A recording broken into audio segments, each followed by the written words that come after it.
Gunoh qilgani uyalasan, hayo qilasan. Gunoh qilmayapsanmi?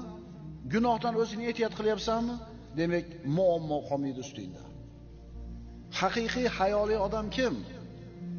Allohdan hayo qilgan odam. Allohdan kim hayo qilayotgan bo'ladi? Gunohlardan o'zini tiyayotgan odam. Kechagi darsimizda aytdik. Yuzingizga qaramaydi, uyatchang, yerga qarab turadi, hayoli, yuzlari qizarib ketadi, sal bir nojo'ya gap eshitsa bir xijolat bo'lib ketadi-yu, katta gunohni bir chekada qilib qo'yaveradi. Bu odamlar o'ylayotgan hayo emas, biz aytayotgan hayo. Haqiqiy hayo Allohdan qilingan hayo.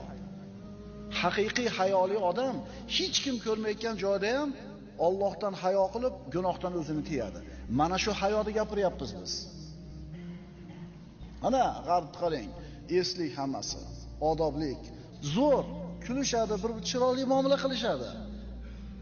Ha, ana shu katta shaharlarning bittasida juda bir katta rayonda svet o'chib qoluvdi. Kameralar, blyudenalar o'chuvdi. Ko'ring bo'ladi asl basharasini. Ularning odobliligi, birodar haqqidan qo'rqishi, o'g'illik qilmasligi bari kameradan qo'rqib edi. Mana kamera o'chgandan keyinmi qo'liga kirgan narsani shu supermarketdan talon-taroj qilishdi. Endi Allohdan haqiqiy hayo qilgan odam nima qiladi? Svet o'chib qoladimi? O'chmaydimi?